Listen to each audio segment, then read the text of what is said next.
What's up? Welcome back to the show. Today I have the founder of a brand called Cleo and Coco, Suzanna Raff. Look, humans don't want to stink. That's the thing. I don't want to smell. You don't want to smell. I like smelling good. But apparently the stuff I'm using, putting on my armpits to not smell, is not good. So tell me about that. Like, what am I putting in there? Why isn't that good for me? Oh my gosh. Well, if you're using antiperspirant, you're putting aluminum under your arms, and that is blocking your sweat glands. Our sweat glands are there for a reason. They help release toxins from our body on a regular basis. Hmm. So when we use aluminum, we're blocking the body's natural detox process, and you get a buildup of bacteria. And what people don't realize, ironically, is that buildup of bacteria is really what's causing most of your body odor. So it creates a dependency where you need to keep using antiperspirant to block the body odor, and the antiperspirant is causing that body So you'd odor. say like deodorant's like the meth Well, of what you put on your body. antiperspirant. So there's a Okay. difference between Okay, all right, antiperspirant. all Yes, right. yes. So antiperspirant is like it's basically Mm, like an addictive drug for your body. Yeah, Yes, it makes it yes. sweat more, then you need more of it. And it's aluminum. We don't want to be putting aluminum under our arms. Aluminum could be potentially linked to Alzheimer's. It, it's a lot of people believe that it's linked to cancer, and it's just not a chemical that we should be building up and putting under our arms every day. Plus, we should be allowing some sweat to come out. So that's antiperspirant, and that's the Okay. antiperspirant category. But then there's also deodorants, and deodorants do not contain aluminum. Hmm. And what's growing right now in popularity over the last 5 years is the aluminum free deodorant category. Hmm. So Because we got the aluminum thing figured out. we Like we got got we got onto aluminum. a lot of people, and it's Yeah. catching on a lot more right now, is Yeah. like, get rid of aluminum under your arms. It's not good for you. Uh-huh. So let's go aluminum free. So aluminum free deodorants don't contain aluminum, but they can still contain other questionable ingredients. So if you're talking about putting toxins and questionable ingredients on your body, because in your day, in your everyday, when we think about the load of products that we put on our body, everything from deodorant, soaps, body cream, hand lotion, chapstick, face cream, makeup, especially for women Hmm. or people who wear makeup. We're just loading and layering on toxin after toxin, parabens, phthalates, silicon, Well, those are a lot of petroleum. words. Like none of it sounds. If you don't know what it means, it's not good, right? Well, so that's exactly it. I read every ingredient in anything I put in my body or onto my body, Uh-huh.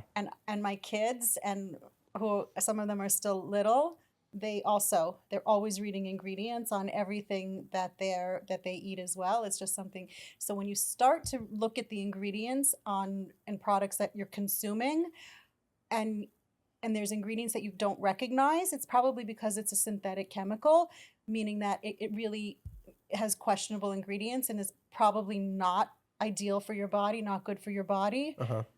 So that's like a first step in like removing some toxins from your body. Yeah. And Like the 80/20 here is basically like try and put most of the stuff you put on or in your body, make sure you recognize what it is. yes, Yeah. yes, definitely. When you look at the ingredients, and if you can recognize most of the ingredients, 80% of the ingredients, it's probably pretty safe. It's probably more natural. Hmm. And then, of course, a lot of products today are natural, clean. Hmm. So when they say they're natural and they say they're clean, probably 70% of their ingredients, Hmm. maybe 50 to 70% of their ingredients will be natural, but there's still a lot of greenwashing out there today. So Greenwashing. greenwashing means that or clean washing, and greenwashing means that it says that it's clean and natural, but really there are hidden toxic, unhealthy ingredients in it. Mm. The industry, especially for deodorants, is not FDA regulated. So there's just a lot of room for marketing jargon to position something as natural and clean when it's really not 100% natural and clean. Hmm. So reading ingredients and getting familiar with them is one step of really protecting yourself. So some tips on ingredients that you think might be clean but really aren't. So synthetic fragrance is a very, very big one. Synthetic fragrance is still in everything today. So what like meaning like fragrance is made with like chemical. Right. So when you say synthetic, you mean like this is not occurring in nature, So, right, occurring in nature, a fragrance that would occur in nature would be from an like essential lavender. exactly. Yeah. It's distilled from lavender plants, Yeah. and they actually have Does therapeutic Old Spice benefits. occur in nature, or is that in Cinnamon occurs in nature. Old Spice does synthetic? not. Yeah. Okay. So that would be synthetic. There's no such thing as Old Spice out there.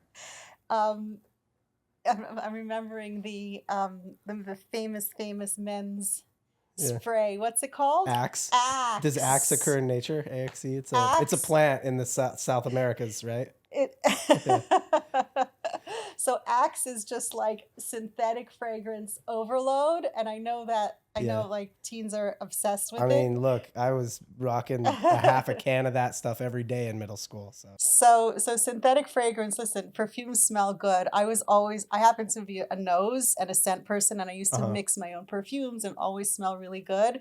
So I get like the appeal of perfumes, but it's very interesting when you go off synthetic scents and synthetic fragrance. It's kind of like eating clean.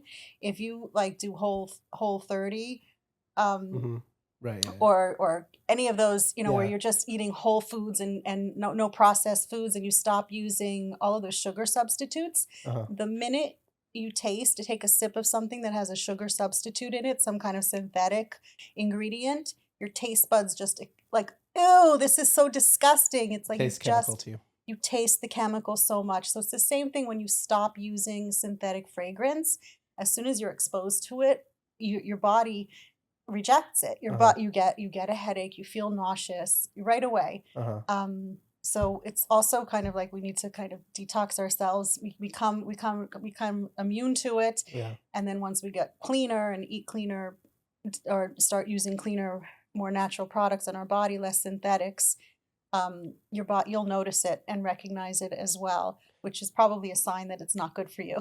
How did you get onto all this? Is like this kind of a lifelong thing for you? Was this your like, were your parents kind of onto this, or was this like at some point in your life you? Great question. Yeah. So my mother always ate healthy, never had junk food in the house, limited we limit our sugar. And then I have 4 kids, and I was pregnant and nursing for like 10 years straight.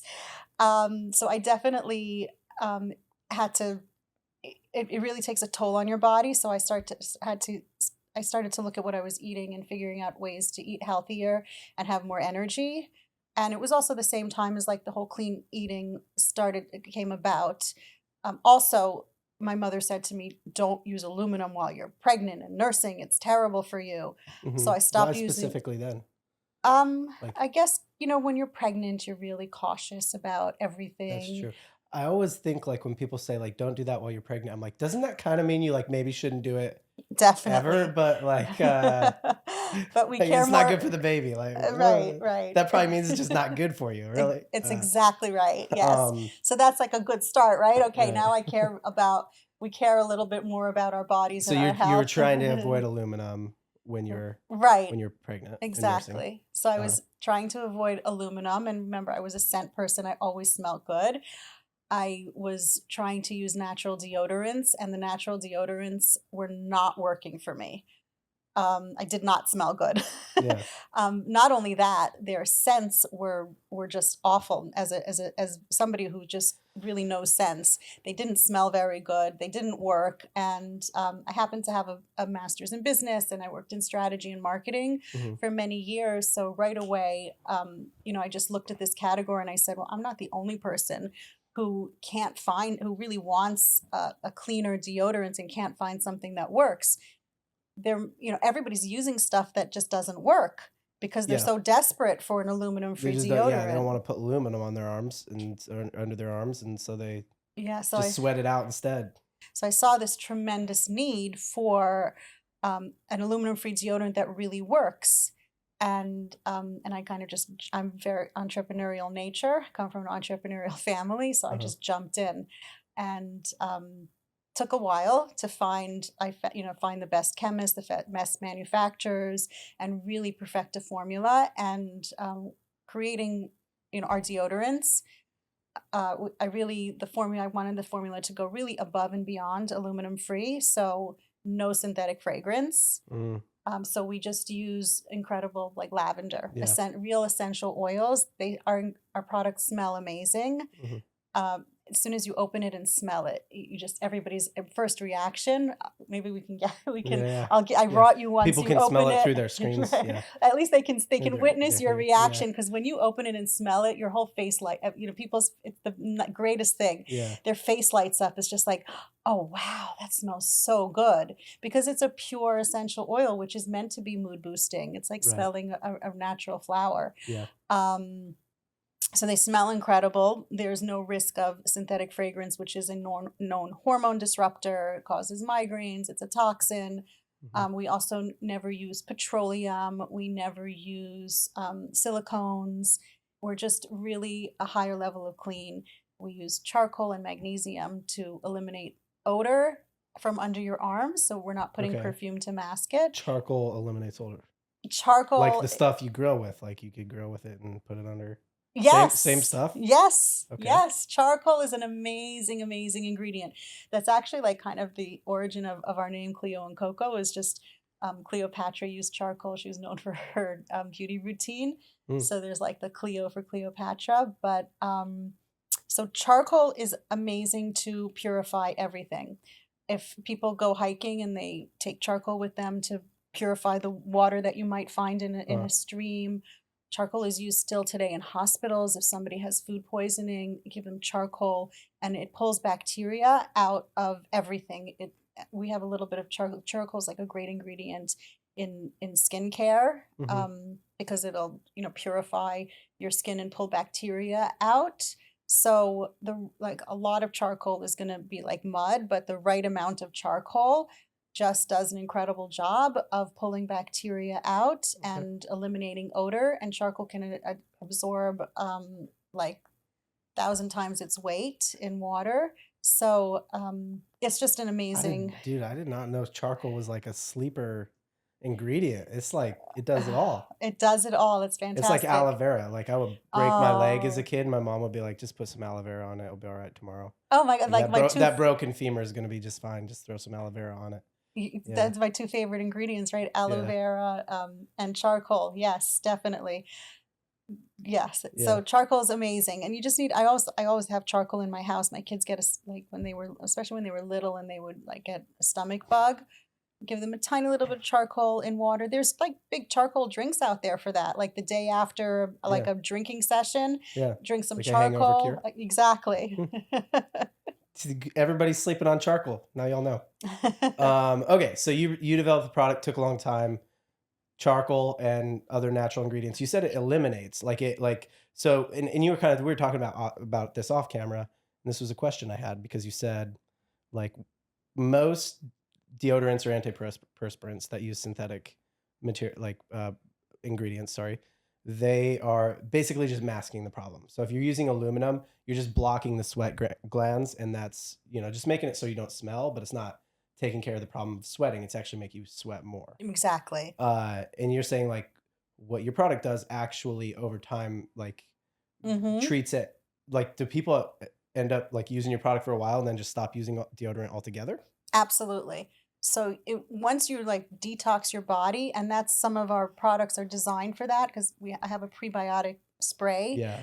And that is meant to really balance the microbiome, like get rid of the bad Okay. bacteria under your arms. And so before odor forms, you just have like such a clean microbiome. Like you What is just what is a microbiome? You said it twice now. And when people say it, I'm always like, yeah, totally. Yeah, the microbiome. So we are it's like we talk about it, it's very big now, prebiotics, probiotics for your gut, Uh-huh. right? So we know now that like our gut is full of bacteria, Uh-huh. and sometimes, and there's good bacteria, there's bad bacteria. Most of us have like overbalance, like imbalance, and we have too much bad bacteria in our gut. So we take prebiotics and probiotics to get rid of, to balance out. So it gives us, so the probiotics are like good bacteria, or the prebiotics, I'm not sure which is it's Yeah, I good. mean, I It's don't know like what any of them are. you want to So grow good bacteria whatever you say, I'm just gonna accept that. Yeah. so you want to grow the good bacteria to, so that the good bacteria outbalances the bad bacteria. So we Yeah. have actually a microbiome on your skin as well, which is Uh-huh. just means bacteria. So people will actually stop using the deodorant over time. So right, so if right, so So if that's you interesting. Okay, you have an MBA, you have a mhm. marketing background. From a business standpoint, that's problematic, Is it, right? so that's a great question. So I'd say the difference between when I was in business school 25 years ago to today Yeah. is that and why I was never in consumer CPG, consumer packaged goods Yeah. industry, was because Which is just like physical products that mostly that are consumed, right? Like exact consumable you put them on your products, body, you eat them, you need more of them. cosmetic, shampoo, personal care, or food, right? Yeah. Consumables, exactly. Was because the whole goal is to get people to use products that they maybe don't really need. It's just And use more and more and more. Yeah. so that the company can make a lot of money. Right. So I'm just much more authentic, real person. And I think today there's a lot of brands are coming, like the startup brands and the new brands emerging are brands with strong values, and Hmm. our products and our brands represent those values. So we're not all about getting you to consume something you don't need. We're really about producing a product that's just better for you, for your body, for the world. Gotcha. Who would be like if you had like if like okay, say you wake up tomorrow, you open up your Instagram DMs for the brand, and at the top you have a DM from like a legit celebrity who's like, "Oh my gosh, I use your product. I love your product. We got to do something together." Who would be your like ideal person? Oh my gosh, my ideal celebrity. I have to really think long and hard about like who would be ideal. There are so Like many. they already love it. They already use it, you know? Like what there's got to be somebody that you're like that would be the I would just that'd be a dream come true for me. So just off the top of my head, I'm thinking somebody like Giselle. Giselle. You know why? Because Okay. she really models, like, she's like very disciplined and eats so clean and so into like yoga and natural in the Yeah. environment and health. So I'm sure she puts no toxins in or onto her body. Yeah. So Well, yeah. So then I think, and you say that because it's like one, the first reason is because like you already know she's disciplined. So if she would like your product, you're like, that's how I know. It's like, it's that good that somebody that has all the resources in the world and knows their stuff uses it, right? Which is, exactly. I often think that peer feedback is like the most valuable kind. You could have 100,000 customers, but like one person who you just know knows what they're doing Mm-hmm. saying that it's awesome is like the best, right? Yes. Another thing you did there, you didn't say Taylor Swift. Like you didn't say the biggest person. You said someone The who had most, great product mm, audience fit. You know, yeah. like Like you who's know like they're the about that highest person. standard in clean. Hmm. I know we pass her test. Right. Yeah. Yeah. Yeah. No, it's I like that. So, all right, Cleo Coco, take some time. You get it out there. You had a background in this, right? Like you had a background in MBA. You had done some consulting. What if somebody didn't, right? Like what, like, and they were at that stage where they're like, I see this problem. I want to develop a product to solve it. How do I do that? Like break that down for me.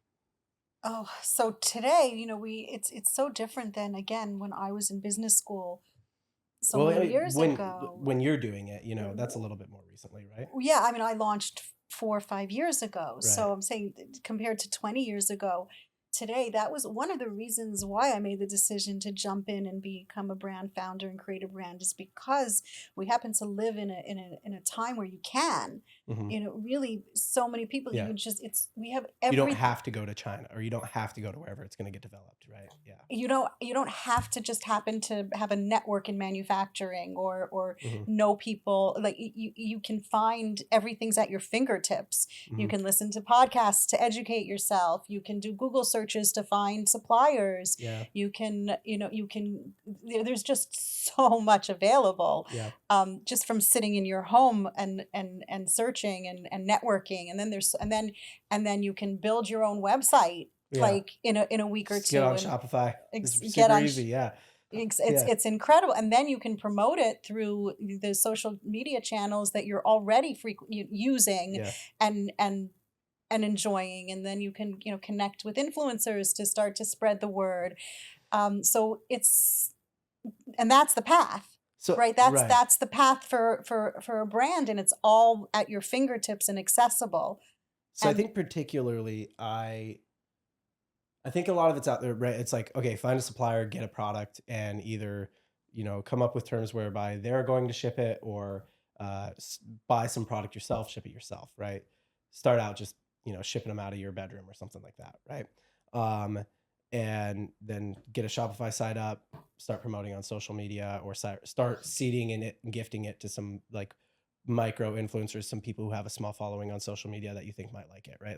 That's kind of a formula, but I think that, like, I think of it like I'm a marketer, right? So I know the formula from a marketing standpoint, but a lot of times I think of that as like, that's just like if you want to make money and you're like, you don't really care what the product is, just look for a product that you can find for cheaper than you can sell it for. But like, if you actually have a mission where you're like, no, I want to develop a product, what's that look like? How is that different? You know what I'm saying?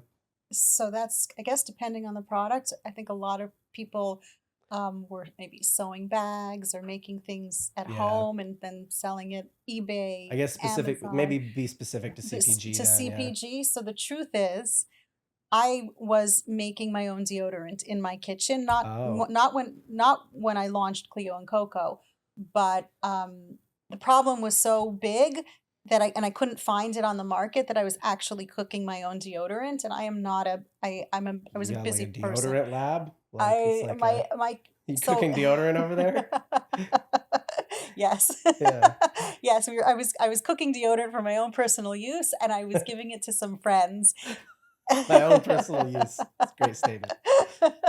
And so I had a friend who's also, she's actually a big health influencer today. Oh, okay. Yeah. And no, I gave it to her because I said, you shouldn't be using antiperspirant. And I Uh-huh. said, here, this is like the stuff that I make for my house and my family. Uh-huh. And she just looked at me and she said, why aren't you selling this? Mhm. And that was like my aha moment. And I said, of course I should be selling this. And so the first step, so I had a base formula that Okay. that worked for myself, that had like the charcoal and the shea butter and the coconut oil, and that these were I ingredients that think you can find yeah. even on Amazon.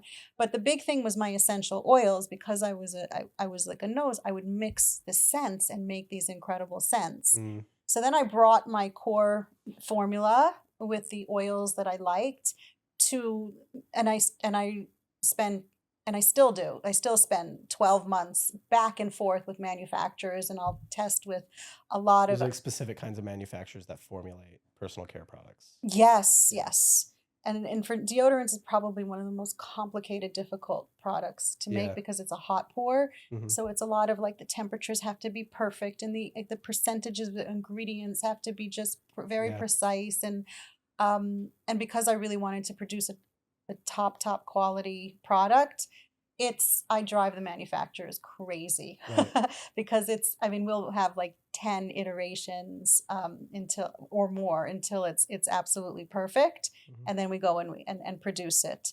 So it took a while to find the right partners and to find the top chemists and manufacturers, but the ones that are like happy to go iteration out of iteration and have that same high quality standard, those are the right partners. I think what I hear there, and this is probably the broadly applicable thing, is like if you're actually looking to develop a product because you see a problem and you're like, I want to solve this problem, you probably need some kind of what I would call, like, more broadly than you called it. You said a base formula. I'd call it some sort of prototype, right? So Mm. something either you've made or drawn up, or you have an idea of what you want it to be, or some sort of base formula that's a homemade thing. Um, if you really want to like develop a new product, you got to. I think it'd be hard to go there empty-handed, right?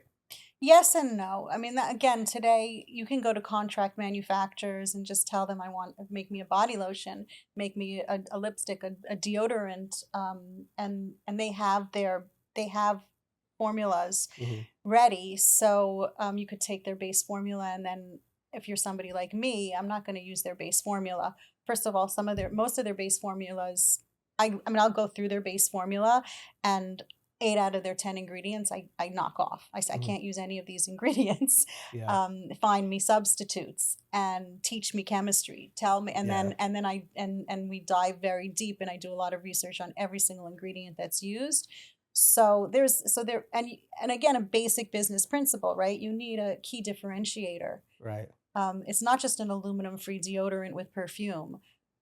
We have key differentiators. We have charcoal. We have magnesium. These are good for your body. They're ingredients that are safe to put on your body and actually enhance your well-being different ways. And they also solve the problem of odor. Hmm. And we've eliminated, like I said, 8 out of the 10 ingredients in a deodorant base formula because they still are questionable. They're silicone, they're petroleum, synthetic fragrance. Hmm. And then I work with the chemist, and I said a lot of back and forth. I push them I push them very hard Yeah. and I say, find me a natural substitute, find me, a better, find me a solution from nature, Hmm. to solve this problem, to make it creamier, softer, smell good. Yeah. And Yeah. Okay. so, So you have it. You gift it to a friend or no, you had your base one. So that was the one you gifted to a friend. So you finally get like first run of Cleo and Coco deodorant. How did you get it out there? so,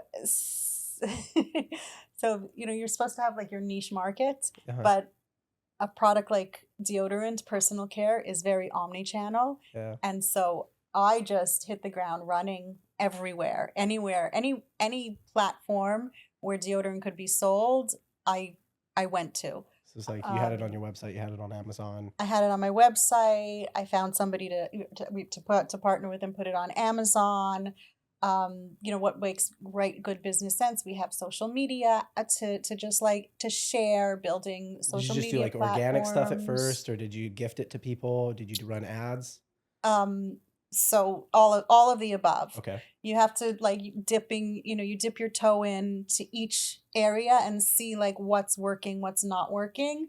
So, small, definitely a lot of gifting, Hmm. because that's easier and more accessible, and a lot of like, Yeah. um asking about my celebrities. I reached out to some people who I love and who I follow. I reached out to Sarah Blakely because she's just Yeah, of like course. and she opened up a box and showed it to everybody on social media, which was like I mean, that's a moment. that was That's a great huge. moment.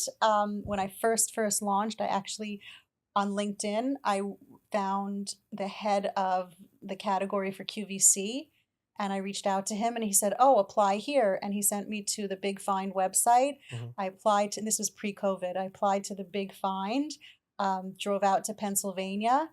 Actually, no, it was a New York City audition. Hmm. There were hundreds of people auditioning. Uh-huh. They gave me the golden ticket, and this was like This is like this the was like American Idol of pre-launch. getting This on was this QVC. Yes, this is the Okay. American Idol of getting onto QVC. They have the Okay. Big Cool. Find. Yeah. I got the golden ticket. I met with their buyers in Pennsylvania. They put me on air. I knew nothing. I was a QVC novice. I Tell me didn't. about that, because QVC's, it'll be like you might have from what I've heard, you might have like a 10-minute slot, but if it's not selling on the pace at 2 minutes or something, they might cut you. So tell me how that went. Yeah. That went beyond my wildest dreams. Uh-huh. I was first up for the Big Find with their like prime time, their top hostess. We went out on air. My first time on live TV was Uh-huh. live TV. Um, And you weren't sweating because you had Cleo and right, Coco right. on. That's my biggest fear, right? You're Going with under the you, yeah, lights, live TV, and like, and it's I like you're just can't. spitting out. Yeah. And we sold out in 7 minutes. There you We go. sold out 7 minutes, and that really launched the brand. Yeah. I was able to scale overnight just to meet the QVC demand. Hmm. It was proof of product. It was everything. That was just like a phenomenal moment. Getting discovered on the Big Find and being a QVC, and so we worked with QVC like I would go on air, but I mean, COVID hit a month later. Yeah. But So then, go ahead. I went on air every month from my house. Oh, okay, cool. So Did you sell out every time? Like, did they keep going that well? yeah, You do yeah, higher and higher volume, or is it about the same volume every time? definitely higher and higher. Okay, so you sell. I mean, you run ads. You sell directly on your site. You do organic social. You do seeding. Retail. You got retail as well. Ah, that's this year. Hey, That is our getting into big. Target. It's where we Like, belong, right? That is yeah. exactly no. I mean, Target is. I mean, Target we is were. like DTC to Target, direct to consumer to Target So is we the real actually thing. are available on Target.com Okay. right now. So Yeah. yes, you can buy us on Target.com. We have a Yeah. really good digital footprint. We're available on the leading like marketplaces digitally, like Thrive Market, Vitacost, Target.com, Amazon. So So you just blitzed everywhere. Like, how? Was it just all you, or like what else are you doing during this time? Do you have another job still, or? so I actually was teaching and consulting, which I after my first year as I launched Cleo and Coco, I stopped doing all of that. I knew I had Yeah. to focus full time on this. And I mean, I'm also a full time mom of 4 kids. Right. So So you that's got like lots of free time. and I read Like you're ingredients and only swimming in free time and over we, here. we don't do takeout either Yeah, because right. Yeah, there's too many. You can't even read the ingredients list on takeout. It's not us stuff. Yeah. Okay. So I mean, you're busy. How did you? So that's the thing. I think people are like, yeah, you got to try everything, right? And I'm like, it's a lot. It is a lot to try and run ads on Google, try and run ads on Meta, Facebook, Instagram, try and do a seeding program where you're reaching out to influencers and giving them, gifting them product, try and get on something like QVC, try and get on Target, get into physical retail. It's a lot for one person. Like, do you have a team? Do you have vendors, agencies you work with? How do you set that up? oh, so early on, um, agencies, Uh-huh. freelancers, it's actually the same now. Um, Did you have like a seed round or something, or how did you fund it? I was very fortunate that I had friends and family use my product and say we want in. Okay. So you did a Um, little friends and family round of funding. That's how you yes, paid agencies early on, and it just got traction quickly. yes, yeah. Uh-huh. So that really got us off the ground. I I don't know how it would have been possible just to fund the inventory for QVC. Yeah. I needed a lot of cash. Yep. Oh yeah. Retail is a whole other game too. Like you got to Yes, get big POs out there. They don't pay you for 90 days. Yeah. yes, yeah. Um okay. So you had a little bit of startup cash and you just kind of tried a little bit of everything using people who knew what they were doing on those channels. Hopefully. Yeah. Well, you picked them well, apparently. What channels didn't work for you? I guess that's a good question. No, we're still struggling with Meta and Like Facebook Google, ads, yeah, and Facebook Google ads ads. and Google ads. We're still struggling because we're, I think that if a brand has a large budget for it, so I guess if I do my next seed round and Well, the investors say, so when I started the brand in 2020, the mhm. market was very different than it is today. You could still acquire a customer through Facebook ads relatively inexpensively. Now it's getting harder and Yeah, harder. 2020 was a outlier year for acquiring on Facebook. With to get customers on Facebook ads, it was like a boom year Yeah. for Facebook ads. Like even 2019 wasn't that good, so it had this boom year, and then yeah, it is much harder now. Also, Yes. native deodorant kind of ruined everything in your space because everybody saw how easily they grew just running Facebook ads.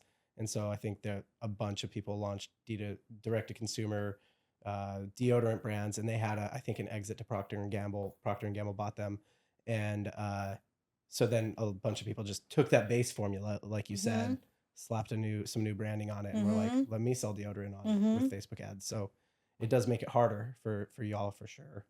So it's still a struggle though, even with the QVC proof and all of that. So you're talking to a brand founder, right? Right. So I'm going to tell you very like in my mind, no matter how much we grow and how successful we are, it's never enough. It's It's never never enough. enough. Right. I'm always going to be struggling. You're struggling here and then you're struggling here and then you're Yeah. struggling Yeah. here. The problems get a little more luxury, but there's still problems. Yeah. And so, because that's what it's grow, grow, You grow. you know, I used to run track. This is an analogy I'll use for it. I used to run track in college, and I did like hurdles, right?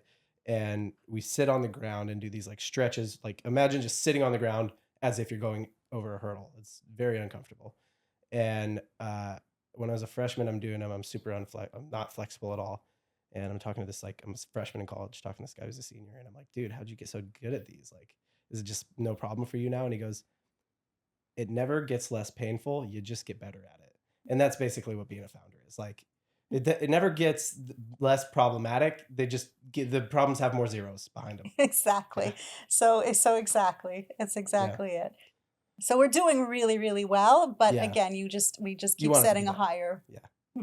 Got you. Okay. So, I mean, that maybe transition into the next part. Like, I kind of like to finish these off with like a sort of a brainstorming session. And this is twofold, right? Because I think really great brands come on podcasts a lot and they just talk about how awesome they are and how everything's went great for them. And not that, they'll share their struggles too. But I think a lot of times we don't like to share struggles until we've resolved it. And then we're like, yeah, here's the story about a struggle I had and like how I overcame it. But I think it's important to show people that like no matter who it is, no matter like how successful they are, they're having a struggle right now currently, right? Like there's a problem they're trying to crack right now. Also, just to show people how successful people like brainstorm and resolve and work through problems and look for solutions, and also just to have a like fun brainstorming session. So, what's something you're dealing with right now in the business that is sort of like a problem you guys are trying to crack, or something that's holding you back, or a block you have? The challenge that I'm faced with right now is really getting from 7 to 8 digits. Yeah, It's a big jump. And getting to 7 digits, when I launched was you got to seven figures really quick. And when you say that, you got into w- the millions of revenue really quickly. yeah, and Now you're like, how now do I get to the tens of millions? yes, yes. So that's the struggle right now because You feel like you've plateaued there? I'm also spread founders, spread very, very thin. Yeah, We kind of have to play the game and compete with the 8 digit and yeah, 10 digit, Unilever right. bought, Yeah, a Unilever bought 'em, not Unilever's Procter and or no, Gamble, sorry. Procter and Gamble may I can't remember. It was one There of were those two. Those are the two. only two that could No, possibly. Yeah. Schmidt's was also bought by, I think maybe one was Procter and Gamble and one was Unilever, and I Okay. think Native was Unilever. I Okay. can't remember anymore. It was still like 5 years ago. Yeah. But I'm competing with, these, multi-billion-dollar Yeah. They got a lot. They got a lot of budget. Yeah. So that's definitely a problem that I'm still trying to solve. Yeah. Okay. So let's start with founder spread thin, because I think a lot of times that's actually the core of it, right? So what's your day to day look like? I mean, do you have any kind of routine around like, yeah, typically like Mondays, Tuesdays, I'm taking meetings, Wednesdays, I'm working this kind of stuff, or Thursday, Friday, or is it just putting fires out all the time? Buyers are not that, I think, That's good. that's, I mean, there's That's step definitely, one. no, but there's definitely, things that, I mean, they come up, that yeah, come up, but you're not. that It's come up that you shouldn't sometimes have. people are like, yeah, dude, my day is just putting out fires all the time. I'm like, well, that's a problem. Like, you shouldn't have that many fires starting. I don't know, but like, Exactly. yeah, Yes. Yes. So, I mean, you definitely are going to have challenges and fires and mishaps and costly mishaps. That's just the part right, of running mistakes, a business, mistakes. And, yeah, but no, the day to day. So I think this year I'm trying to make a bigger shift, hmm, kind of like the 80/20 rule. So I right, realized the last couple of years I was spending 80% of my time on probably what is potentially only 20% of my business. And I need to shift that and spend 80% of my time on what's going to bring in the majority of the business and, yeah, and or growth for the business. And you're asking about retail, so I think that the last 4 years, and it probably wasn't the wrong thing, but I was very, very, very focused on building a brand, which yeah, we've done, and the formula, which I have hmm, to continue to stay focused on the quality of the brand and the form and our formulas. But I have to remove myself from the day-to-day running of everything because I've been like CMO, right. COO, so I need to focus on much more CEO, brand founder Have you stuff. have you like so probably one of the hardest layers of people to hire in a business, especially when you're a seven-figure physical product business, because it's a this is e-commerce is one of those spaces where it's like sometimes somebody will come on and like, yeah, I have like a brand. It does about $5 million a year. That's great. It sounds like so much money to just a normal person, But I'm like, yeah, the trickle down of that, like $5 million a year, that founder makes good money. Like, don't get it. They at the end of the day, they probably make pretty good money if they have like a healthy profit and they actually take home some profit, assuming they don't just like put it all back into the business. But $5 million a year, that brand might only do somewhere between 500K and a million in profit, or even less sometimes, right?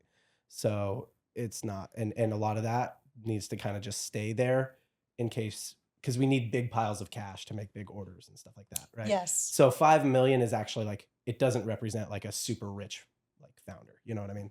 And that's like the thing people get twisted a lot. So that said, I say all that to say one of the hardest layers of people to hire, especially for a brand in that sort of zone, 7 figures, trying to get to 8 figures, is like the colonels. You know what I mean? Like you're the general, and you need to hire the colonels who can like really just you can delegate like because there's delegating tasks, there's delegating decisions, and delegating outcomes, and you can just say I just want to delegate this whole outcome to you, right? And I don't even want to think about that outcome anymore. Those are the hard people to hire, right? Yeah. Have you hired any people that are at that level? So January, I brought in a fractional CFO, Okay. game changer. I Yeah. should have had them from the very beginning. hmm Um, What do you think about hiring fractional other? that's That's what you're yes, after. that's Yeah. what I'm. So for hiring that fractional CFO was. I mean, I had a bookkeeper and I have a business background, and I understood how to look at my books, and I knew bookkeeping was like critical. I hmm did not know that a fractional CFO existed within my budget. Yeah, yeah. That's why they're doing the fractional thing now. Exactly. So it's There's a huge market need for e-commerce brands that are in that zone. yeah. So now I have a budget. I just having so much more control and understanding of your numbers Yep.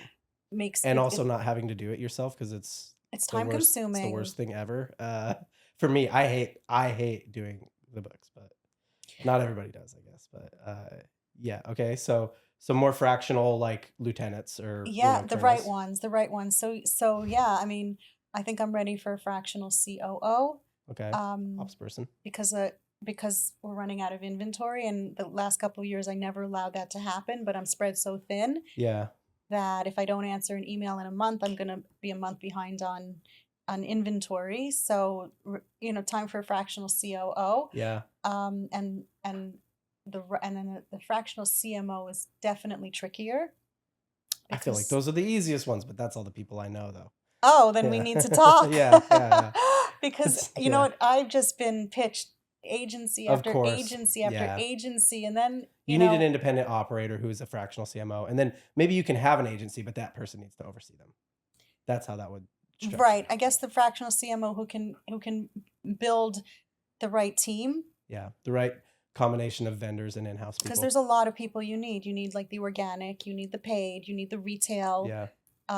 There's marketing. So and marketing has really been consuming a lot of my time, and I really need to take that Well, it's to give some also it's probably the hardest for you to let go as well because it sounds like your core competency as well. good point. So you can play that role if you can find an ops person who can take ops off of your plate. Another thing that might actually make a lot of sense for you is have you ever used like an EA, like an executive assistant? I wouldn't even know how to onboard them. Okay, so there are some services. I mean, they're not sponsors, but I guess I'll shout out Belay Solutions, and then some others as well. They're not the only ones where they specialize in executive assistants, and they're like, look, we know you don't know how to use them. Like they know how like to I get wouldn't know onboarded. what work to give them. Like I wouldn't Yeah. understand. I don't So know. you just said you like miss an email, like you would never miss an email again. Like they'll manage so the biggest thing they'll manage usually is like your messages. So you got Slack messages, you got email messages, you got messages wherever. So it's like consolidate all that so that you have basically maybe twice a day where they're saying, hey, here's the like 10 things you actually have to respond to. The rest of it I took care of. Like they either respond or they say you don't need to respond to that right now. And how do they know how to take care of it? They're good. That's a good EA. But like I'm A bad proofing. EA won't know, but a good EA will. You work with them over time as well. So, like for the first month or two, they might bring more stuff to you and be like, how would you respond to this? And they'll learn over time. But that's like good EAs will do that. So good EAs will free you up like Oh, this is huge. great consulting Yeah. session. I really need to learn more about this because there's Yeah, definitely. I need an EA partner that I can refer you to.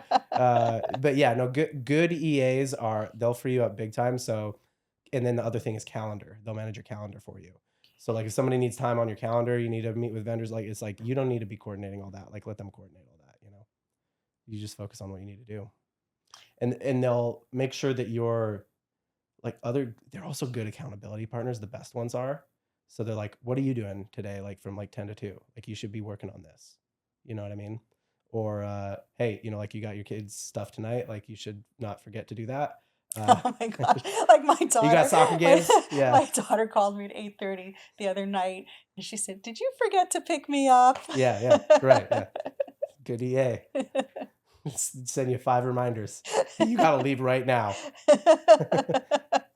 Wow. No, EAs are big free up. Like I've only had one once, but it was huge. But a lot of other people I know who are just bogged down, messages and calendar stuff, is bogging them down. Like that's been a huge unlock for them.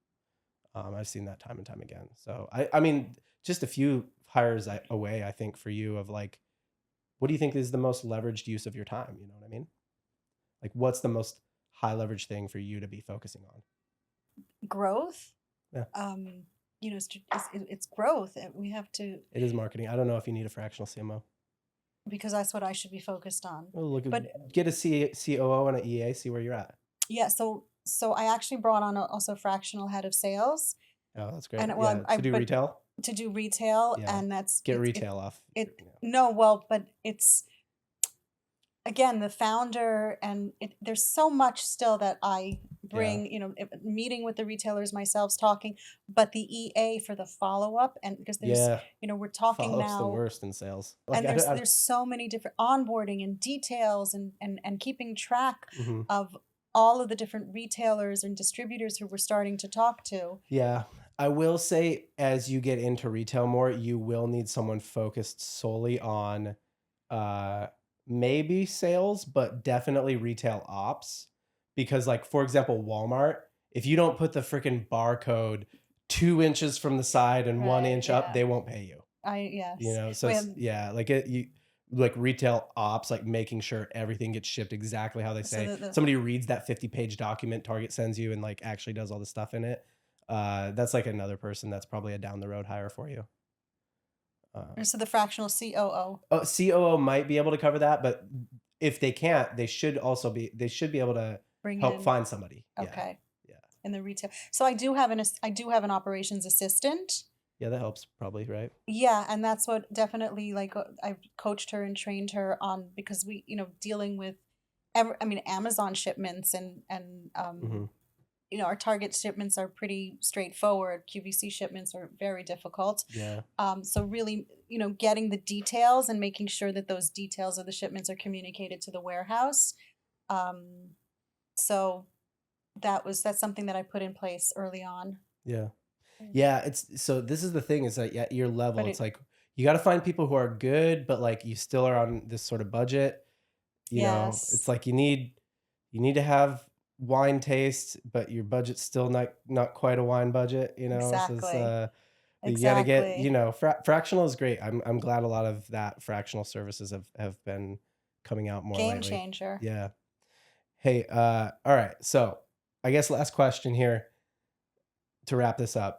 If you're gonna like kind of tell somebody like we talked about a lot, like you said you look at every single ingredient that goes on or in your body. You don't do takeout. You don't do any of that. I think like the everyday person, they're maybe not going to go that far. You know what I Right. mean? So it's just like an everyday person. They're not really doing too much right now, but they're like, yeah, I don't know, I'm healthy. I like try and work out and try and eat kind of healthy, but whatever. What is like the 80/20 in terms of like paying attention to ingredients for them, do you think? It's a great question. And I tell people that's the first thing, is like, it's even an 80/20 rule is Yeah. like, don't obsess. If 80% of what you're eating and doing is clean, you're doing phenomenal. Mhm. Let that 20% slide, but flip it around if you're really, really brand new to this. You take on one thing at a time. Yeah. So, because I'm in beauty and personal care, I'm not going to talk about food. Let's talk about, what we're putting onto our bodies. Yeah. first thing, look at your deodorant. Second thing, look at your body soap. Look at your creams. Look at just start to look at the ingredients. And you went frequency there, right? Body soap, deodorant, usually used pretty much every day. Creams used most days, right? And then makeups, right? So it's like the frequency at which you use it. Yes. What's the thing you put on your body most often? Look at that. Yes. Yes. I like that. Simple, small, bite-sized chunks. And then what are we looking for, right? So deodorant, we're looking for aluminum. We're looking for parabens, phthalates in every ingredient now. Is that what they'll read as? Paraben? Like, what do they read So they'll say aluminum free. They'll say phthalate free, paraben free. Mm-hmm. So those are like the top three. Right now, the biggest, what's becoming bigger is free of artificial flavors or synthetic flavors and fragrance. Mm-hmm. That's a very big one, and that's not found as often. Is like the free of the synthetic fragrance or artificial flavors is not as common. So if you want to look beyond and really read the label beyond the marketing message, look for synthetic fragrance, because synthetic fragrance can actually hide a lot of toxic chemicals. You can just say synthetic fragrance and not disclose. It's like a little sleeper cell for toxic chemicals. It is. All right, there you go. Suzanna, thank you so much for being here. Where do people find you? I mean, cleoandcoco.com. cleoandcoco.com. You can find us there on our website. And again, we have a strong digital, we have Instagram at Cleo and Coco Natural. You can find us on Thrive Market, Vitacost, Target.com, Amazon, really, anywhere you buy deodorant online at least. Yes. And in store soon. And we have a lot more than deodorants too. That's true. We didn't even get into the other products. Look, if you don't want to read the ingredients on there, just buy all Cleo and Coco stuff. You're good. Very true. And just read our ingredients and you'll start to educate yourself on what's good. Yeah. I do want to do something. Can you pass me in my bag? Yeah, I we have can products. Can we close me to smell out? it? Yeah. Okay. little reaction. We're gonna get a reaction. I'm like kicking myself that Some I didn't reaction have content. Yeah, I didn't have the product right here front and center Right. for everybody to see. What a miss. There we go. Both of them. Fine. Both. Yeah. Thank you. I'm giving you work. He's earning his keep today. So this one, This is the prebiotic deodorant spray. What does prebiotic mean? We already been over that. We don't know. Nobody knows. It's a chemical free. Just take the cap comes off and it's a spray. It's a chemical free way to eliminate spray odor. Into the air, or how do I smell it? Just put it on my. Yeah, you can. So that's a very light scent. Oh yeah, it's like I don't know. It's kind of like fresh. Very fresh, light scent. It's like reminds me of like kind of minty. I don't know. This is a cucumber mint. So that's exactly what you're smelling. But this is. I got it right. Yes. It feels like I'm taking a quiz right now. All right. But so now smell this is the deodorant. This is the deodorant. Oh yeah, is it lavender? Yeah, lavender vanilla. It's nice.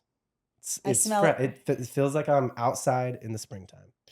It's clean and fresh. Yeah. It cleanses the air. You go outside like after it rained yesterday, you know what I mean? And it's like spring, you can smell the spring. You're like, this is the day the weather turns and it becomes spring and it gets nice. That's what it smells like. Yes, lavender. Yep, lavender vanilla. It's and there you go. Cleo and Coco. Smells like spring. That's my pitch. Thank you for being here. Thank you so much. This was so much fun. Yep.